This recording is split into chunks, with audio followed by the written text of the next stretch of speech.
Bom dia, graça e paz. Se os irmãos que estão mais longe quiserem chegar mais perto, nós prometemos que não vamos pôr você em apuros.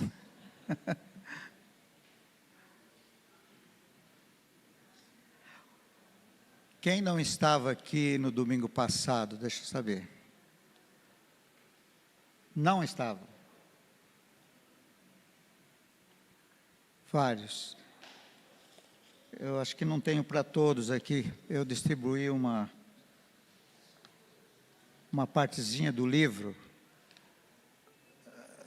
Quer passar para quem? Um para vocês?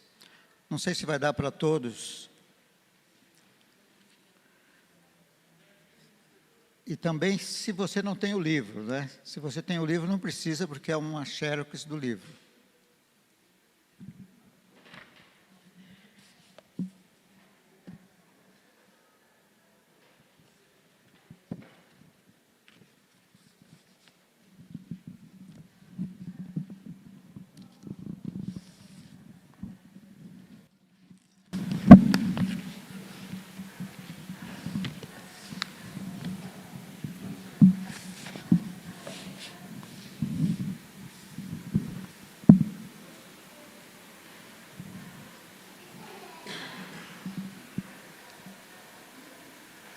Hoje de manhã estava recordando algumas coisas que nós já vimos há vários domingos passados, mas eu acho importante a gente recordar.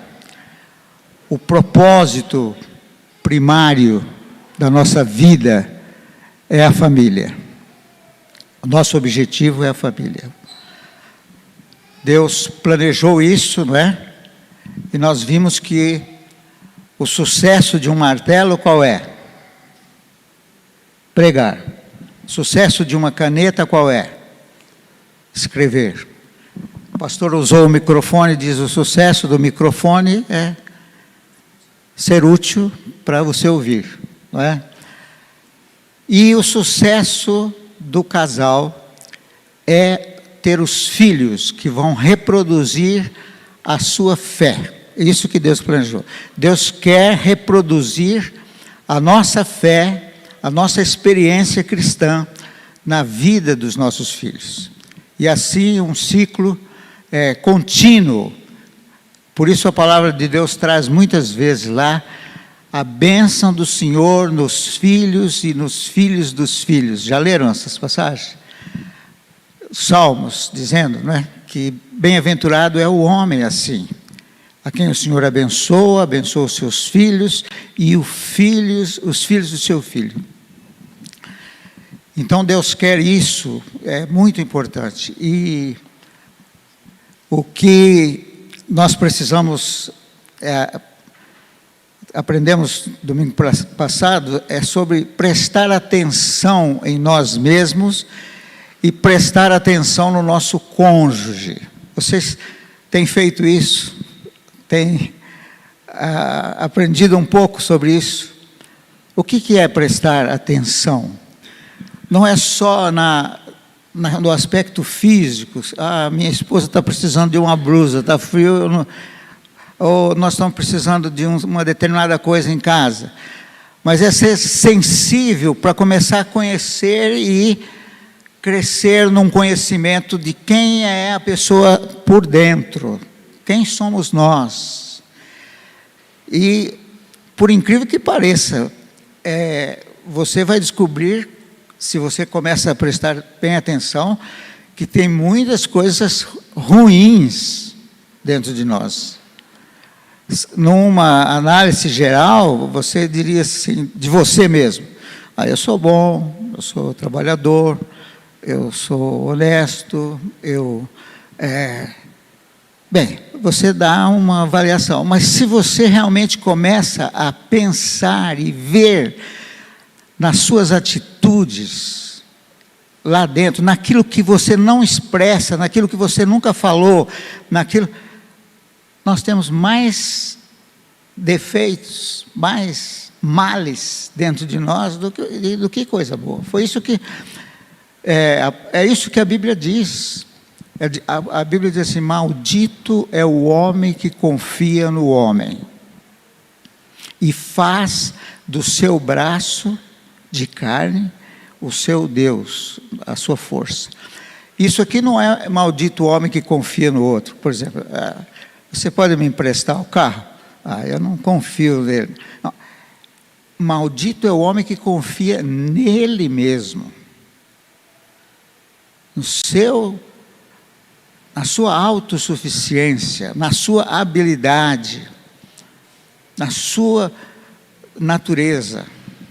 E Jesus falou uma coisa muito interessante quando ele falou com Nicodemos. Ele diz assim: o que é nascido da carne é carne.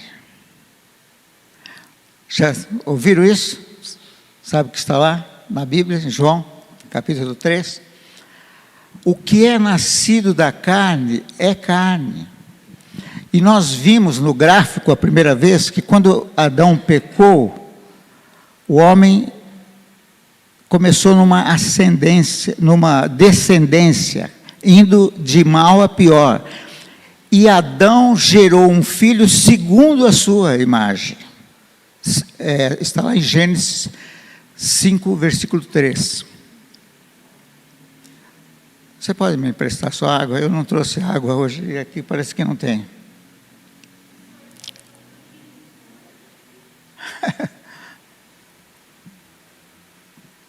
Obrigado.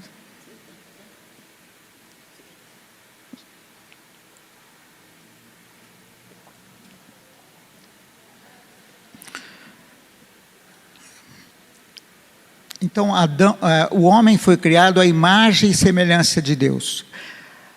Na criação do primeiro homem e a mulher, ele estava num estado de inocência. Ele não sabia o que era pecado. Ele não tinha experimentado o pecado. Ele tinha capacidade de decisão, ele tinha vontade. Tanto é que ele olhou, quando ele nomeou Obrigado, irmão. Quando ele nomeou todos os animais, foi o homem que pôs o nome nos animais, e eu creio que isso foi uma tarefa que Deus deu para ele, para conscientizá-lo que ele estava sozinho. Porque ele viu nos animais, ele disse: eu vou pôr aqui esse nome, boi. A parceira dele é vaca. Isso nós falamos na nossa língua. E assim por diante. Mas diz que no final disso, ele não achou alguém que fosse idôneo ou idônea para ele. Então foi quando Deus fez ele ficar num sono profundo, tirou uma das suas costelas e transformou-a numa mulher. E quando ele acorda, ele, uau! Afinal, essa será chamada varoa, porque é carne da minha carne, é osso dos meus ossos. Será chamada varoa, por conta do varão foi tomado. E nessa fase, eles não conheciam pecado, eles tinham vontade, eles tinham desejos, eles tinham todas as faculdades, vamos dizer assim, sem interferência de desvio, porque as nossas faculdades naturais, elas são boas.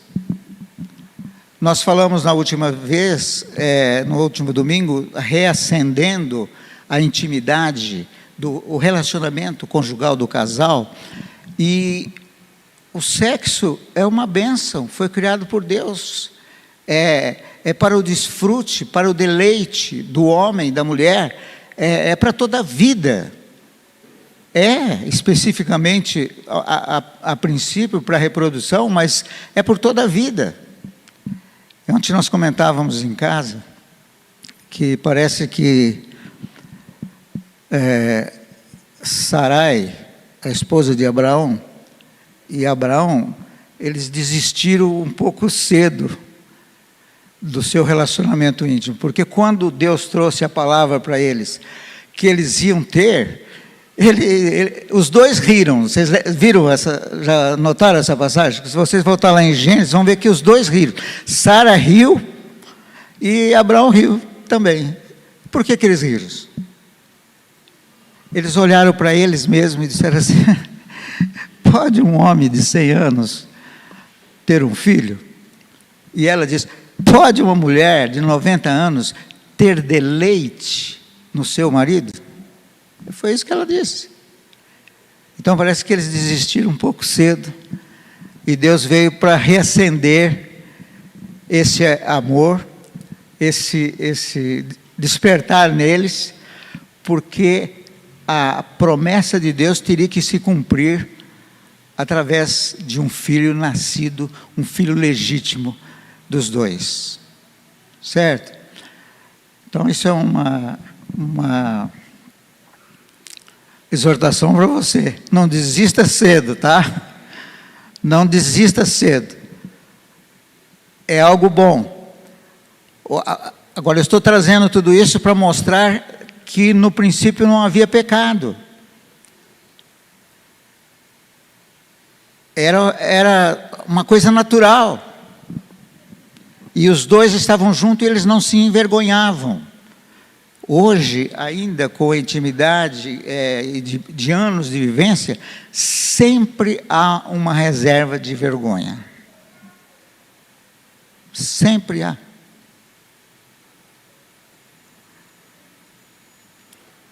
E o que nós estávamos falando então, Adão gerou um homem, um filho segundo a sua imagem, depois do pecado. Então quando ele pecou, ele viu que estava nu, e ele logo foram se esconder. E aí a pergunta que eu preguei domingo, né? Onde você está? Porque eles foram se esconder.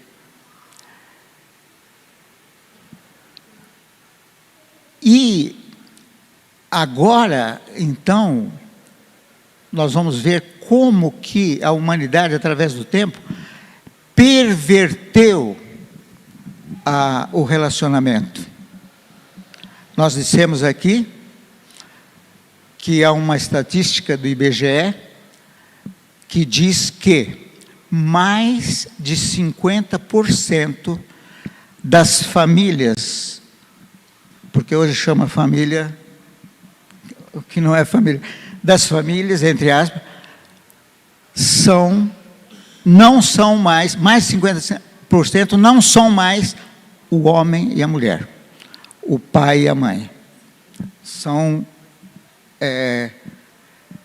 de gêneros diferentes, de gêneros iguais e coisa dessa natureza.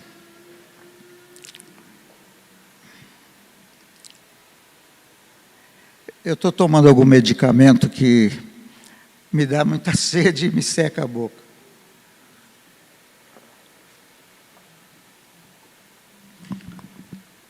Então nós temos hoje que voltar e deixar a obra do Evangelho, da graça de Deus, fazer um trabalho em nossas vidas, porque nós não podemos viver o mesmismo das famílias. Há muitos filhos que não foram a intenção dos pais que eles viessem. São filhos por acidentes. Não existe pais intencionais. Existem pais naturais. Se você analisa um casamento qualquer, então os dois se conheceram, casam, ou mesmo antes de casar tem um relacionamento, e aí o filho chega antes do primeiro aniversário de casamento, é um acidente. Então isso não é intencional, isso é natural. E graças a Deus que A palavra diz que o Espírito de Deus está derramado sobre toda a carne. E, de uma certa maneira, ainda há naqueles que querem, há um fluir de Deus, há uma medida de bênção. Então, a gente vê na sociedade, mesmo pessoas vindo de um lar destruído, de um casamento destruído, ou de um estrupo, ou de um relacionamento errado, fora do casamento, não importa. Parece que a misericórdia de Deus vai com essas crianças, né? Deus cuida e Deus ampara. Mas nós estamos vendo, nós estamos recebendo a palavra de Deus, nós estamos conhecendo o plano de Deus, a vontade de Deus. Então agora nós temos que ser famílias intencionais. Qual a vontade de Deus para as nossas vidas? Qual a vontade de Deus para mim como homem? Qual a vontade de Deus para minha esposa? Qual a vontade de Deus para os nossos filhos? E agora nós, com os olhos desvendados, nós vamos direto no objetivo. Sermos objetivo naquilo que nós vamos fazer. Então, eu queria relembrar algumas coisas dessas com vocês, porque nós temos o desafio agora de pôr em prática o que o livro fala. Lembra, esse papel é especialmente para isso. O que nós vamos fazer de tarefa na nossa vida para melhorar esse nosso relacionamento, em todos os aspectos. O amor, a comunicação, as expectativas, a comunicação, né, o perdão e a intimidade física. Como nós vamos melhorar isso? É possível melhorar? Tem um plano para melhorar? Então, o autor sugere 120 dias. Sabe o que significa 120 dias? 4 meses. Né? Então, eu estive olhando ontem no calendário, nós temos praticamente de 16 a 20 dias da semana para esses 4 meses. Então, nós temos 20 segunda-feiras, 20 terça-feira, 20 quarta-feira, certo? Para dar os 120 dias. Então, nós somos indesculpáveis se nós não fizermos um plano para fazer alguma coisa. Então, o autor sugere, nesse papel, ele está dizendo, nós estamos dizendo que o que é que nós vamos fazer?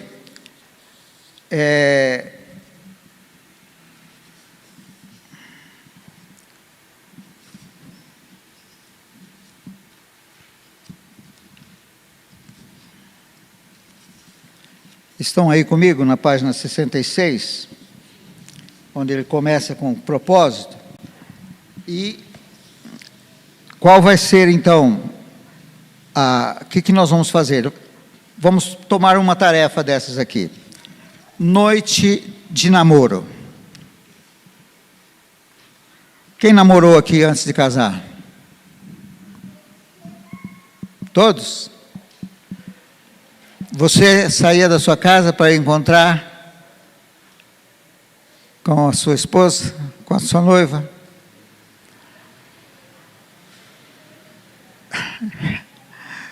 Eu saía 2 vezes, todo dia, para encontrá-la. Uma de manhã, que eu passava na casa dela e ia com ela para o trabalho. Deixava ela no trabalho, e eu ia para o meu. Saía do trabalho, eu ia no trabalho dela, ou pelo menos no ponto do ônibus, de alguma maneira, para encontrá-la, para ir para a casa dela. E às vezes ia para casa, tomava banho e voltava para a casa dela. Isso nós fizemos quase 4 anos, não é bem? Quase 4 anos. Agora veja o seguinte, se você marcou se você fez alguma coisa assim parecida, enquanto era solteiro, vou falar agora especialmente para os homens, as mulheres, você, eu, nós trouxemos uma impressão que nós a queríamos muito, que nós a desejávamos, não é? Que ela era importante para nós. Agora casado, damos a mesma importância? Estamos dispostos a encontrá-la? Temos saudade para voltar para casa, depois de um dia de trabalho, ou de 2 dias viajando? Então, quando o autor põe aqui, para a gente pôr um dia de namoro, é para você voltar naquele lugar, para sentar e dizer, ela vai dizer, que lua bonita, e ele vai dizer, olha, meu bem, ela está feliz por causa que você está aqui. Não é o caso depois de casado, né? Que lua bonita. É porque hoje não vai chover, meu bem, é por isso que a lua está bonita.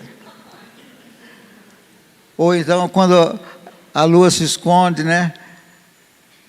Ela diz, olha, meu bem, a lua se escondeu. Ele disse, ela se escondeu da sua beleza, meu bem, diante de você até a lua se esconde. E depois de casados, meu bem, a lua escondeu. Também vai chover. O que você espera? Parece que nós levamos a coisa para um lado muito natural e sem importância, sem perceber a outra pessoa. Então eu queria definir com vocês isso hoje. Eu acho que se o pastor estivesse aqui, ele ia pegar no pé de vocês, né? Ele iria querer ver a sua agenda, e eu não posso fazer menos do que isso. Quantos já têm um dia, ou por semana, ou cada 15 dias, ou uma vez por mês, só para os dois? Vocês têm? Quem mais tem? Eles têm. Vocês não têm? Vocês têm? Não têm? Quem está aqui sem o cônjuge, mas não tem também? Não tem? Ninguém tem?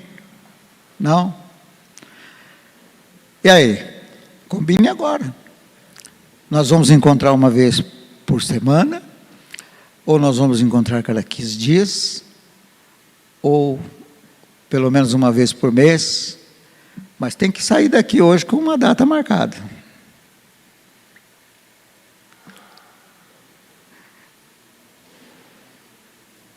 Não é? Nós não vamos ser ouvintes, não praticantes. Nós vamos ser. Vocês saem quantos? Uma vez por semana? Uma vez por semana. Toda sexta-feira. Ótimo. E é bom?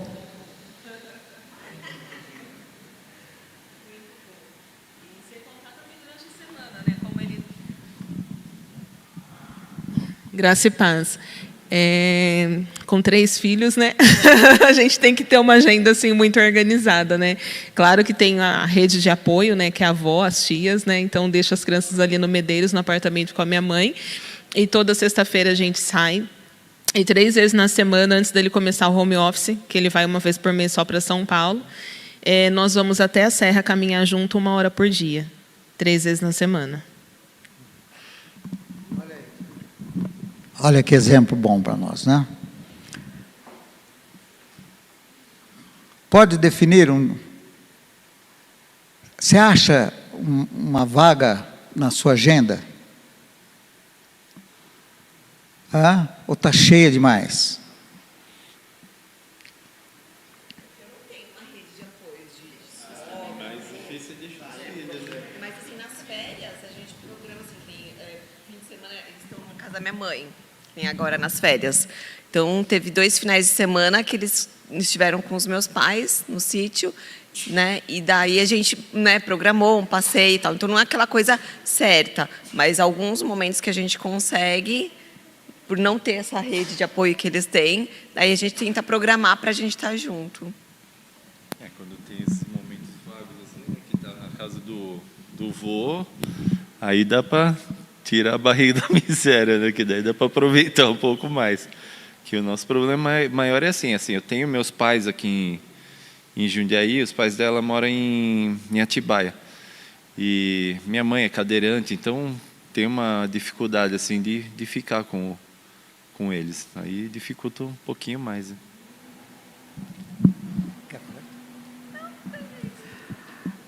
Bem, eles tiram quando tem uma oportunidade. Quem faz isso? Então, está melhor agora, né? A impressão está melhor agora.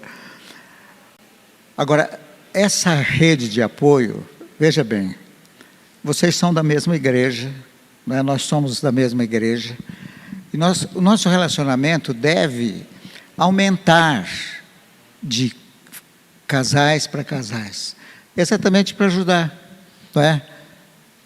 Um casal que mora próximo deles pode vir uma noite para ficar. Traz os seus filhos, fica com os filhos dele. Aí faz vice-versa. Nós precisamos tornar, mesmo com essa dificuldade toda que nós temos, trabalho de longe, pessoa levanta de cedo, vai e estudar, nós temos que sair desse grande sistema envolvente para o sistema de Deus, vamos dizer, para uma coisa mais restrita, mas que vai trazer fruto, entendeu? Você não precisa fazer tudo que o mundo faz, nós temos que cuidar da nossa vida pessoal e familiar, não é? E manter isso. Então, essa é uma atividade que nós queremos que cada um de vocês faça. Ter um dia, se possível por semana, se não cada 15 dias, de os dois estarem juntos para conversar sobre assunto deles. E, se for oportuno, ir até as últimas consequências. Sem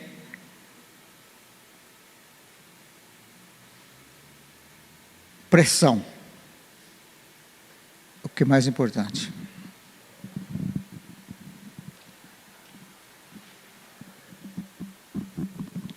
Graça e paz. Eu acredito que o pastor está falando que o intuito não é mais em questão a quantidade em si, mas o esforço e a qualidade, né? E, por exemplo, a minha esposa comentou, isso é verdade, nos ajuda bastante a rede de apoio, mas eu penso o seguinte, se na época do meu namoro eu fazia um esforço comunal para poder vê-la, acredito que tem que também ser dedicação e esforço para a gente manter esse relacionamento, né? Até brigo com ela, quando a gente ainda namorava, dava um jeito de pegar, comprar passe para uma pessoa, se não tinha, eu ia a pé de Várzea Paulista até a Vila Hortolândia, mas eu dava um jeito de ver a mulher que eu amava. Ele dava o meu jeito. Então, eu acredito que essa é a dedicação e o esforço mesmo. Muitas vezes, acaba por causa da rotina, as complexidades do dia a dia, a gente fica deixando de lado o relacionamento a dois, né?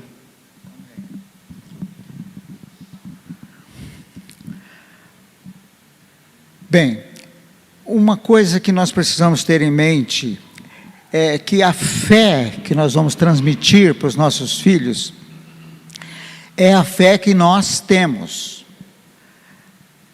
E isso fala da vida cristã.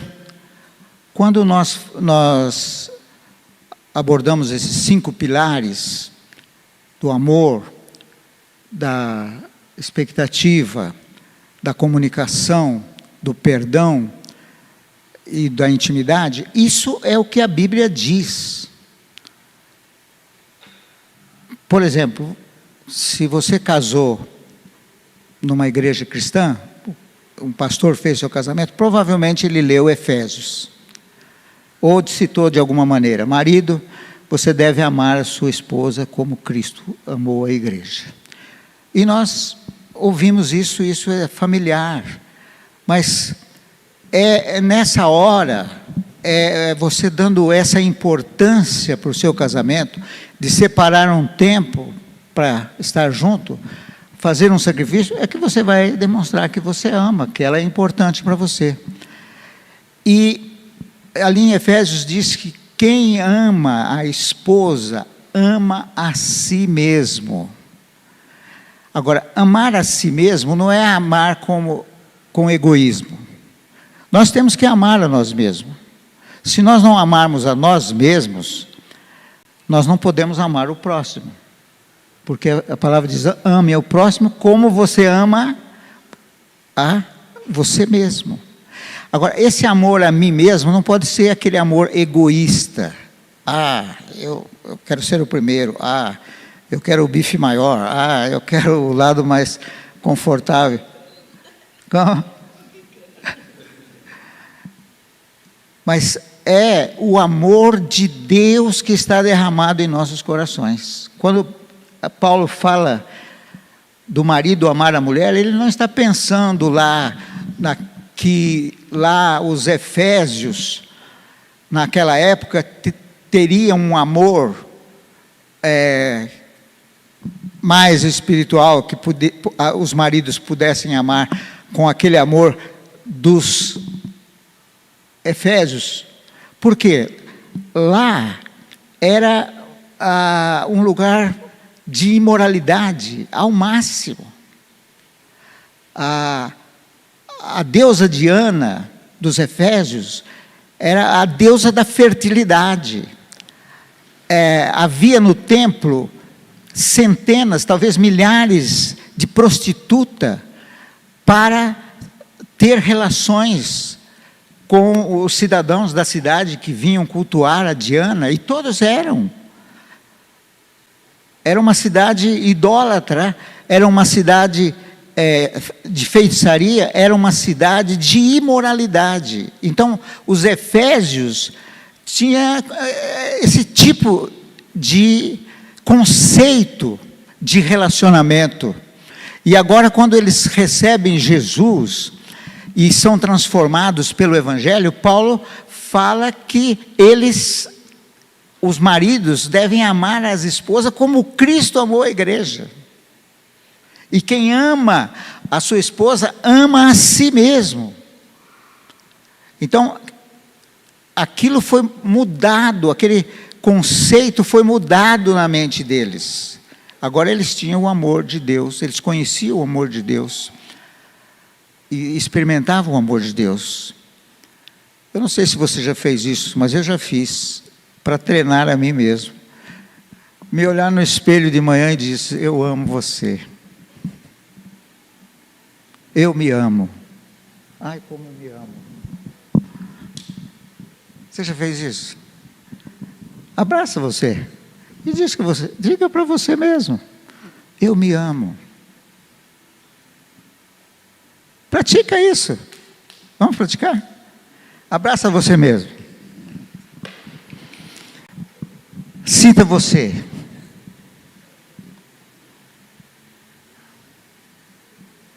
Eu me amo. Eu me amo. Eu me amo com o amor de Deus. Eu me amo. Mas parece que não estou... Parece que você não tá batendo assim ao que você está falando com a realidade. Quantos estão sentindo assim que parece que não está batendo? Você está sendo hipócrita. Parece que não é verdade. Então vou te desafiar. Ame a si mesmo pela fé, mesmo que você não esteja sentindo, mesmo que você não esteja com a cabeça concordando, mas pela fé, você diz: eu me amo a mim mesmo com o amor de Deus, pela fé. Amém? Alguns estão abraçados, abraça. e diz ao seu cônjuge agora: eu te amo.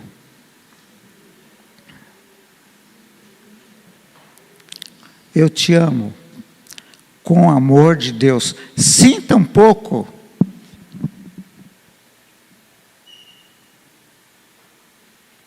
A Yara deve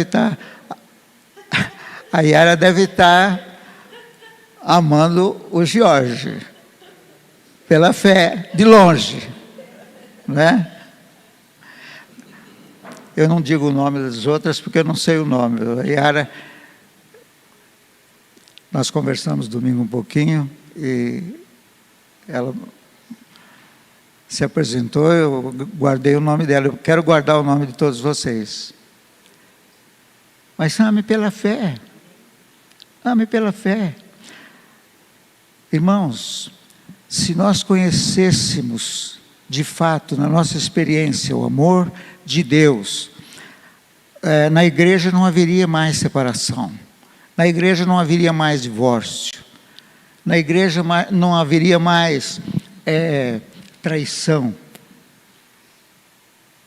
Por quê? Porque o amor de Deus está derramado em nossos corações. É o maior poder que o homem já pôde experimentar. É o amor. E é a nossa maior necessidade de ter e de dar esse amor. E nós fazemos isso pela fé, em obediência à palavra de Deus. É como nos encher do Espírito. Como nós nos enchemos do Espírito? Pela fé. O Espírito já está em nós. E ser cheio é eu deixar que Ele haja em mim. É eu não colocar barreiras para Ele, impedimentos para Ele. Eu quero que Ele tome todo o meu ser. Eu não quero fazer nada que Ele não se sinta bem em mim. Porque a palavra diz: não entristeçais o Espírito Santo. Esse texto também é muito importante, porque ali fala da comunicação. Ele diz: não saia da vossa palavra, da vossa boca, palavras torpes, mas unicamente aquela que é para edificação, aquela palavra boa. Então, nesse texto diz: não roube, não grite, não faça essas coisas. Isso entristece o Espírito Santo, que vocês foram selados. Paulo está dizendo isso para os efésios, que era aquele tipo de gente, vamos dizer, o mais impróprio para ser igreja, mas agora era igreja, santa, imaculada, sem ruga e sem mancha. Irmãos, nós precisamos nos ver nessa atmosfera espiritual, daquilo que Jesus Cristo fez por nós e nos conquistou, tirando e levando para a cruz o nosso homem velho, com todos os seus feitos, e nos dando a sua própria natureza, a natureza dele, o DNA dele. Sabia? O crente tem dois DNAs. Você tem um DNA natural, você herdou dos seus pais, e você tem um DNA divino, que veio quando você nasceu de novo. Jesus Cristo veio para o seu coração. O Espírito Santo veio para o nosso coração. É um novo DNA. E nós escolhemos com qual nós vamos viver. Nós escolhemos se nós vamos andar no Espírito ou se nós vamos andar na carne. Voltando ao texto que Jesus disse: o que é carne, é carne. A carne não pode ser melhorada. A carne não é educada. A carne precisa ser crucificada. para dar lugar ao novo. Amém? Jesus disse: não se põe um remendo novo, num tecido velho, porque ele vai rasgar mais. Não se põe vinho novo num odre velho.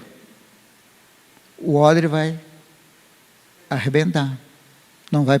O vinho novo se coloca num odre novo. Então, é o que Jesus estava anunciando que ia acontecer conosco. Você é nova criatura. Você está em Cristo? Nova criatura. Sabe o que isso significa? Uma espécie completamente nova que não existia antes. Está aí. Está em mim. Amém? Está em nós. Está na igreja. Então, o conjunto disto tudo, da vida cristã, é o que nós vamos passar para os nossos filhos. Eles vão ver o nosso exemplo. Eles vão perceber que nós confiamos em Deus. Eles vão saber que Deus é a fonte do nosso sustento. Que Deus é a fonte da nossa cura. Que Deus é a fonte da nossa paz, da nossa harmonia, da nossa alegria, da nossa felicidade. Que Ele é tudo isso. Eles têm que perceber isso em nós. Amém? Mas isso precisa agora ser trabalhado em nós. Ser trabalhado. Há um trabalho a ser feito. Não é? E nós precisamos colaborar. Os cônjuges precisam colaborar. Hora de abrir mão de muitas coisas, não é? Hora de disposição de fazer coisas, porque nós temos que sair da teoria e ver a prática. E ver a prática. Hoje eu não tenho nenhuma dificuldade de ir para a pia lavar louça. Não tem. Já há muitos anos eu não tinha dificuldade de lavar fraldas. O meu tempo era lavar fraldas. Hoje você pode trocar a criança e você descarta a fralda. Eu não fiz isso. Eu lavei fraldas. Às vezes alguém chegava lá em casa que ia ajudar e já via no varal, mas quem lavou as fraldas? Então isso era uma obrigação? A gente não faz nada por obrigação. Em casa nós não faz nada por obrigação. Houve um tempo que nós tivemos várias pessoas em nossa casa, que nós estávamos ajudando. E a orientação era, faça uma escala. E eu conversei com a Alice e disse, não, nós não vamos fazer escala em casa, não. A casa continua sendo nossa. Nós vamos para todas as coisas, as tarefas, e aqueles que estão junto conosco, que estão aprendendo, estão sendo ajudados, eles vão ver e vão se aproximar e vão fazer. Ninguém vai fazer nada aqui porque é escala, porque é o dia de fazer lavar o banheiro, ou lavar a louça, ou fazer a janta, ou preparar alguma coisa, nada. Éramos nós. Mas de repente um vem e diz, eu quero lavar louça. Eu posso fazer isso, eu posso. Entenderam? Se isso acontece com estranhos que estão conosco, quanto mais os nossos filhos, eles vão querer fazer, eles vão amar fazer. Então nós, hoje com os nossos netos, nós chegamos, arruma a mesa, faz isso, faz aquilo. para eles serem treinados a fazer essas coisas. Amém? Eu queria ainda ir a Efésios, porque ali nós temos o que Deus realmente fala que é a sua maior necessidade e o que é a sua maior necessidade. Como esposa, você sabe qual é a sua maior necessidade? Como marido, você sabe qual é a sua maior necessidade? Já pensaram nisso? Qual é a sua maior necessidade, marido? Você pensa em necessidade, você vai estar pensando no sapato, na roupa, na comida ou em alguma coisa desse tipo. Não é isso. Você tem a Bíblia, abra em Efésios, capítulo 5.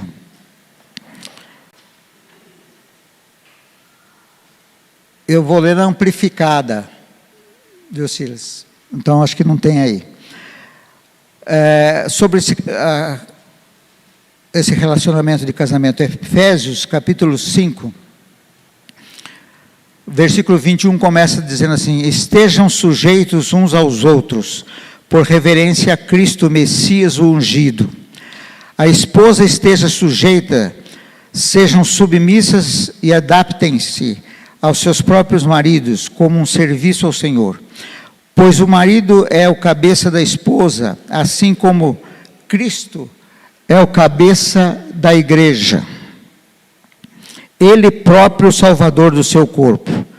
Como a igreja é sujeita a Cristo, assim também sejam as esposas sujeitas em tudo aos seus maridos. Maridos, amem suas esposas, como Cristo amou a igreja e entregou-se a si mesmo por ela,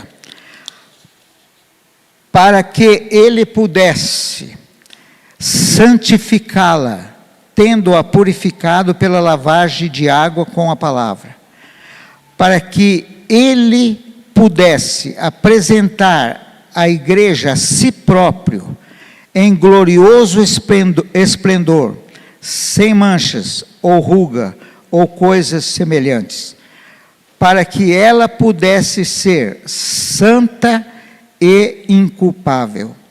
Assim, também os maridos devem amar suas esposas, como em certo sentido, a seus próprios corpos. Aquele que ama a sua própria esposa, ama a si mesmo. Pois nenhum homem odeia a sua própria carne, mas alimenta e protege cuidadosamente e toma conta dela, como Cristo faz com a igreja. Porque somos membros, partes de seu corpo. Por esta razão, um homem deixará seu pai e sua mãe, e se juntará à sua esposa, e os dois se tornarão uma só carne. Este mistério é muito grande, mas eu me referindo-me da relação de Cristo e a igreja. Agora, versículo 33, o último. Não obstante que cada homem de vocês, sem exceção, ame sua esposa como, em certo sentido, o seu próprio ser, e que a esposa cuide de respeitar e reverenciar seu marido.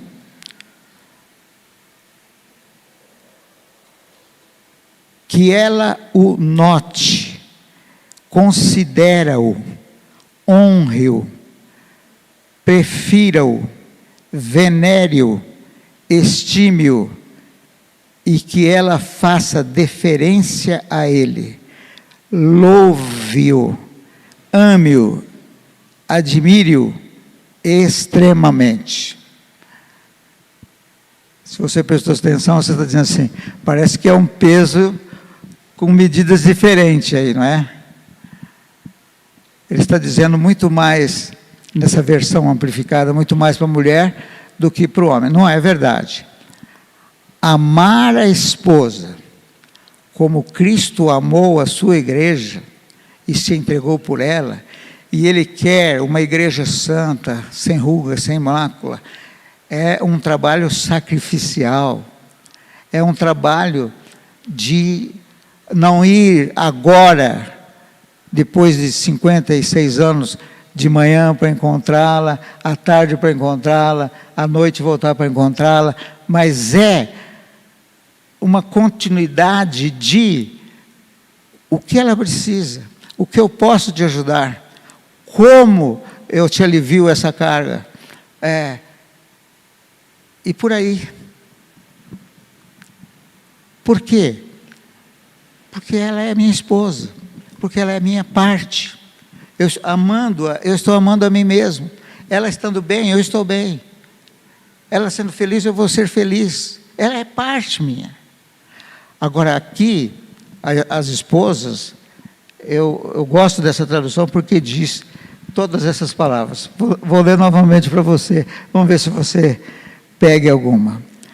Respeite, que cada esposa cuide de respeitar, de reverenciar seu marido, que ela o note, considere-o, honre-o, prefira-o, venere-o, estime-o e que faça deferência a ele, louve-o, que ame-o, que admira-o extremamente. Amém? Quer fazer isso? É isso que vocês querem? As mulheres? Então, nesse texto, eu descubro que a maior necessidade da mulher é ser amada. Ser amada e ser cuidada, ser valorizada. Porque você só ama aquilo que você valoriza. Aquilo que você valoriza. Jesus disse, onde está o seu tesouro, ali está o seu coração. Se a esposa é um tesouro, ali está o seu coração. Você vai amá-la. Você vai preferi-la também. Você vai ter em lugar de honra. Você vai ter... Porque tudo isso é característica do amor. E quando fala da esposa, a maior necessidade do marido não é roupa passada, não é comida na mesa, é ser respeitado. Não sei por que Deus viu isso na nossa natureza, mas é isto. Então, nós devemos saber que isso é o que Deus enfatiza, isso que é importante para Deus. Então, se é importante para Deus, nós vamos fazer. Se é importante para Deus, é importante para nós. Amém?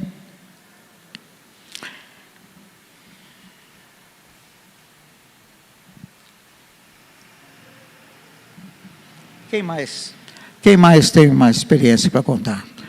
De domingo para cá, o que fizeram?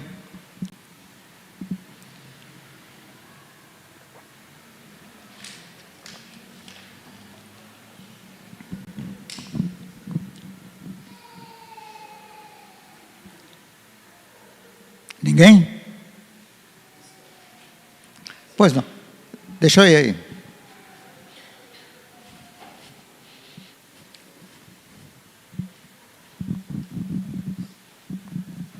Ô, pastor. Cineminha, depois de muito tempo. Cineminha. Cinema. É. Fomos no cinema depois de muito tempo. Muitos anos. Foi bom. É. Eles disseram que foram no cinema, depois de muitos anos. Ele está perguntando, é bom? É bom. Quem vai no cinema? Hã? Ontem? Todo mundo. É diferente daquelas primeiras vezes, né?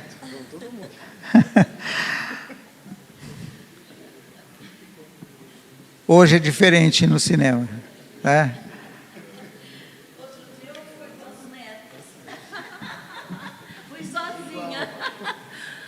O Paulo não me acompanha muito nesses programas, não. Ou eu estou com os filhos, ou eu estou com os netos. E entrei, quando começou o filme, eu falei, será que eles devolvem o dinheiro? Eu vou embora. Porque parece que não tem nada a ver com a gente, né? As crianças têm algo e nós queremos algo diferente. Mas vale a pena ter um tempo junto com eles, comer uma pipoca.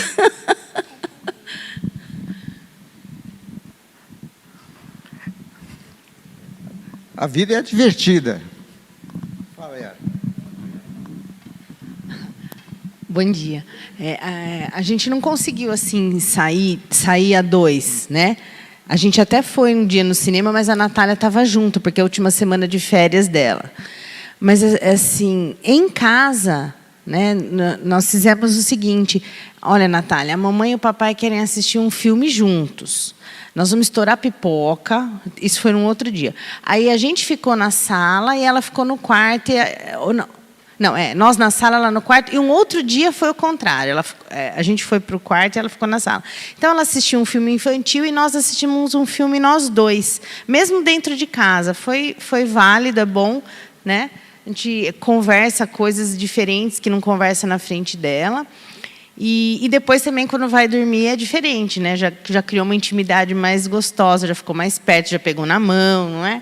Então, assim, se não dá para sair, às vezes a gente tem criado esse momento. E ela também, ela fala assim, mamãe, eu fico mais com você, eu queria ficar um pouco com meu pai.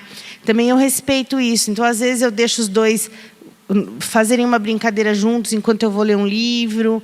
E então a gente tem ensinado ela que mesmo dentro de casa ela pode. Nós respeitamos quando ela precisa de um dos dois e ela nos respeita quando precisa ficar só nós dois, né? Então a gente tem tentado isso também. Isso o livro ensina sobre limites. A gente põe limites para as crianças, não é? A gente estabelece limites e a gente também cria oportunidades. Criar oportunidade, eu acho que é natural do brasileiro. Não é? O brasileiro sabe, dá um jeitinho. É criar oportunidades. Crie oportunidade para manter. Eu sempre estou lembrando de uma palavra do pastor.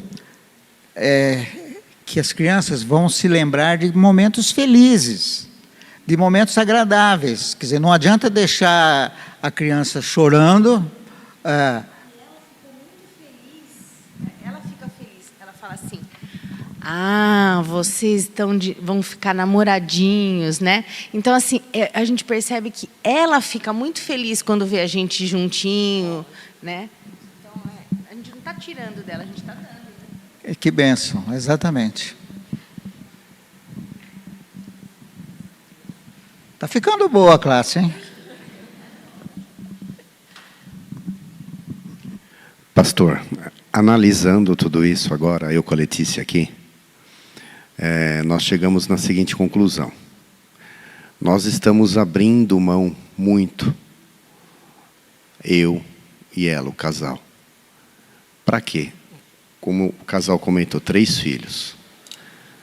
Nós abrimos mão para ficar com os netos, para proporcionar para o meu filho mais velho, a esposa dele, esses momentos a ele.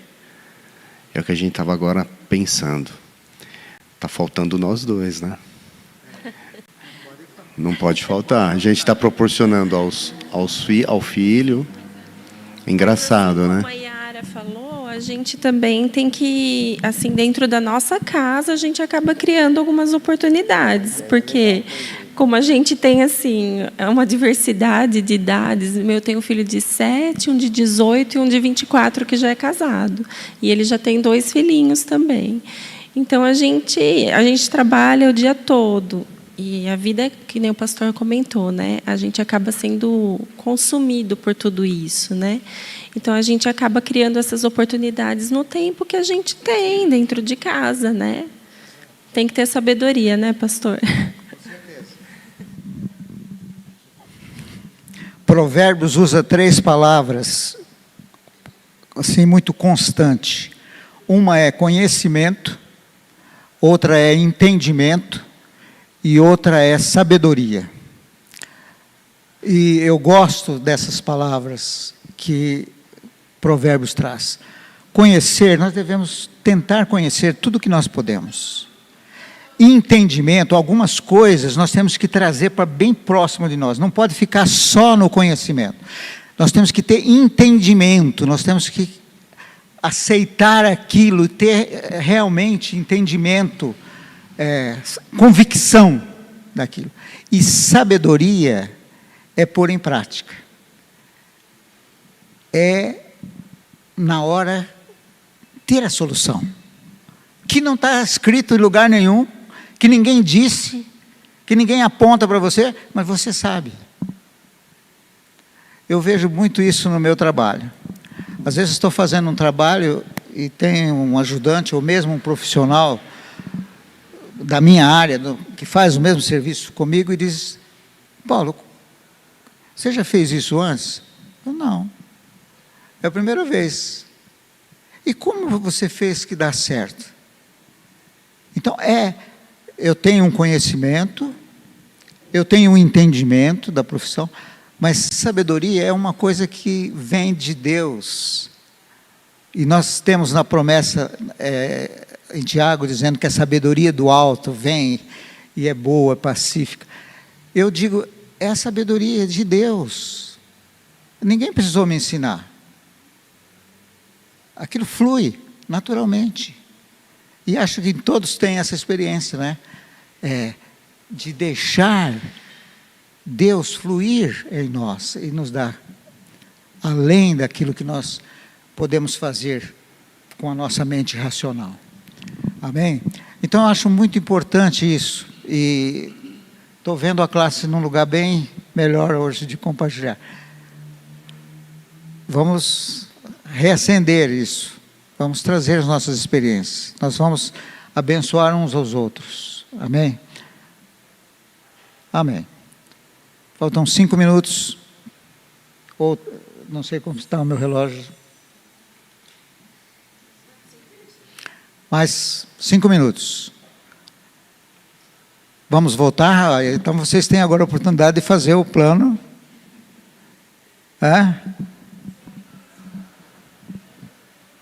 E estabelecer o dia, estabelecer um tempo é muito importante. Amém? A próxima fase nós vamos entrar de criar filhos, os filhos. Tudo está tão ligado.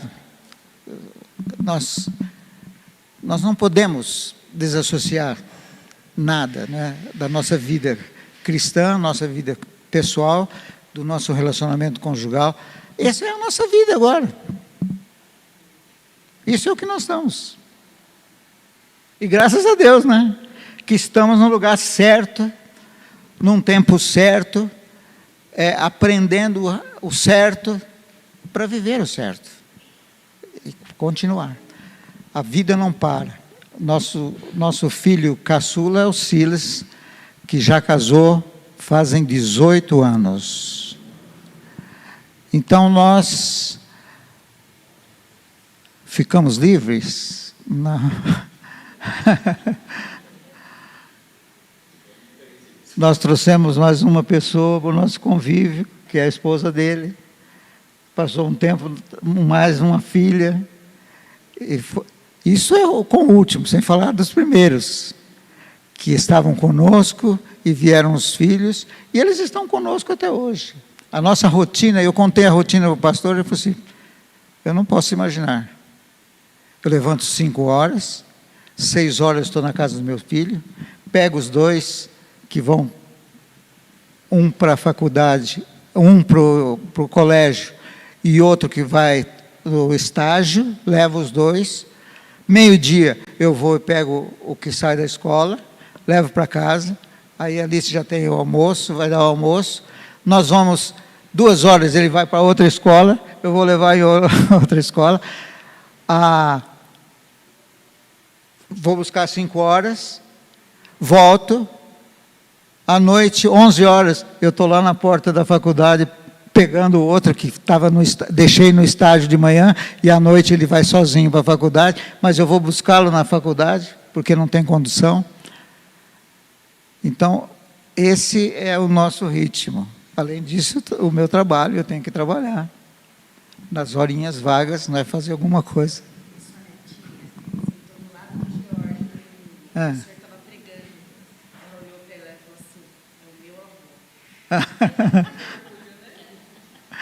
É.